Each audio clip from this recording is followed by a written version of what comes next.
वाले बखैर वफ़ियत होंगे। मैं हूं मोहम्मद हसन ज़ैब और आप मेरे साथ स्टडी कर रहे हैं मैथमेटिक्स, और वो है इंटरमीडिएट के पार्ट 2 का जो मैथमेटिक्स है, फंक्शन एंड लिमिट्स, उसको हम स्टडी कर रहे हैं। जैसे कि हमने पिछली वीडियो में पढ़ा था, कंपोजिशन ऑफ फंक्शन के बारे में पढ़ा था।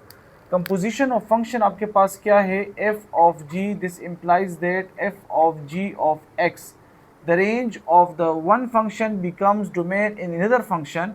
इसको हम क्या कहते हैं, कंपोजिशन फंक्शन कहते हैं। आज हम जो डिस्कस करेंगे डीकम्पोजिशन, ठीक है जी। कंपोजिशन को हमने क्या करना है, डिकम्पोज करना है, उनके जो फंक्शंस है उन फंक्शंस एफ एंड जी के फंक्शन में वापस कन्वर्ट करना है। This is mean the decomposition of a function. आपके पास कोई फंक्शन गिवन होगा, लेट आपको दिया गया है कि h of x is equal to under root x cube. This is the composition of function आपको गिवन है, क्लियर। क्योंकि हम यहाँ पर लिखते हैं कि h ऑफ x हमारे पास किसके बराबर है, f of g of x के बराबर है, क्लियर। तो उन दोनों की कंपोजिशन को हमने सिंगल फंक्शन के तौर पर रिप्रेजेंट किया, और ये हम करते हैं यहाँ पर, ठीक। और ये इन्वर्स में भी यूज होता है। तो यहाँ पर आपके पास h of x is a composition of function, और वो बराबर है अंडर रूट एक्स क्यूब। ये कहते हैं कि इसको क्या करें, डिकम्पोज करें इनटू f एंड g। इस फंक्शन को, कंपोजिशन ऑफ फंक्शन को डिकम्पोज करें किस में, f एंड g में। यानी ये जो कंपोजिशन बना है इसमें f ऑफ x क्या है और g ऑफ x आपके पास क्या है, ये इसका मतलब है, क्लियर।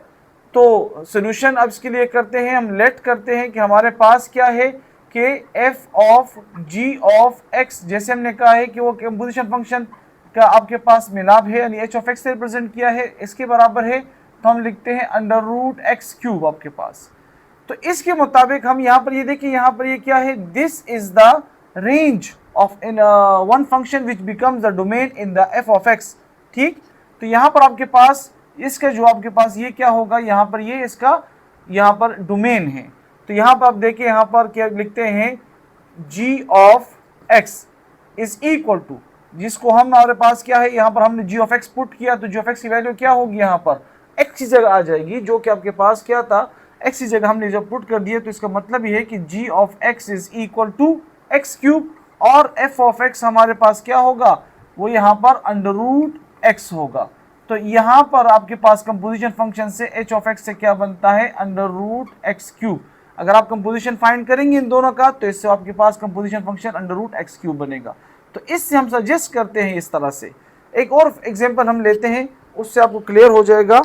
क्या है एग्जांपल के आपके पास है, let s of x is equal to sine square x plus 5, और इसको डिकम्पोज करना है, decompose into 3 f g and h में इसको डिकम्पोज करना है। कैसे, यहां पर देख, अब ये तीन फंक्शंस का कंपोजिशन है आपके पास।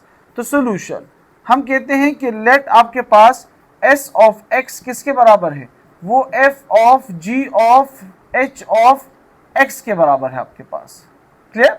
This is the composition of three function this. तो हम लिखते हैं कि f of g of h of x is equal to, इसको इस तरह भी लिखते हैं, f of g of h of x which is equal to sine square x plus 5।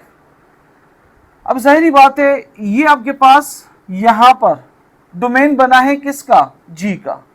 तो यहाँ पर हमने x की जगह कोई वैल्यू पुट की होगी, ये आपके पास x की जगह उसकी वैल्यू आई हुई है। तो यहाँ पर देखिए, हम सजेस्ट करते हैं दिस, इसको देखते हुए दिस सजेस्ट दैट, क्या सजेस्ट किया जा सकता है कि h ऑफ x हमारे पास किसकी इक्वल है, h ऑफ x हमारे पास यहाँ पर साइन x की इक्वल है, क्लियर। अगर हम इसको जरा और क्लेरिफाई करें, यहाँ पर देखिए कि हम f of g of h of x is equal, इस तरह लिखे sine x whole square plus 5, तो जरा और क्लियर हो जाएगा। तो यहाँ पर आपके पास h ऑफ x का जो आपके पास फंक्शन वो किसके इक्वल है, साइन x के।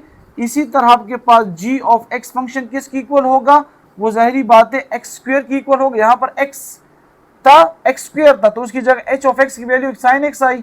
तो ये उस तरह हम क्या करें, डिकम्पोज कर रहे हैं। और लास्ट में आपके पास f ऑफ x क्या था, x प्लस 5 था।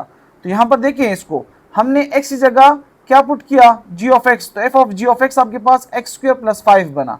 फिर हमारे पास f of g of x में हमने h ऑफ x पुट किया, तो h ऑफ x आपके पास साइन x था, तो x स्क्वायर की जगह साइन x, तो साइन स्क्वायर x प्लस 5, तो ये आपके पास sine x S X is equal to sine square x plus 5। तो ये आपके पास composition of function and this is the decomposition of a function. This is the procedure. आपके पास इस तरह के क्वेश्चन सेट टेस्ट की प्रिपरेशन में, जीके के लिए और लम्स के टेस्ट की प्रिपरेशन के लिए आते हैं, तो आपने बड़े गौर से इसको परफॉर्म करना है। और आपको जो फंक्शन कंपोजिशन फंक्शन दिया है, तो आपको बेसिक कंसेप्ट जहन में होना चाहिए कि आपके पास पहले जो फंक्शन है, मिसाल के तौर पर आपके पास ये जो f of g of x एक रेंज था, जो कि यहाँ पर f ऑफ x में डोमेन बना, तो डोमेन यहाँ पर आपके पास उसको निकाल के सजेस्ट करके फिर आपके पास जो फर्स्ट फंक्शन ओरिजिनल है वो आ जाएगा। This is the method to find the decomposition of a function. Thank you so much.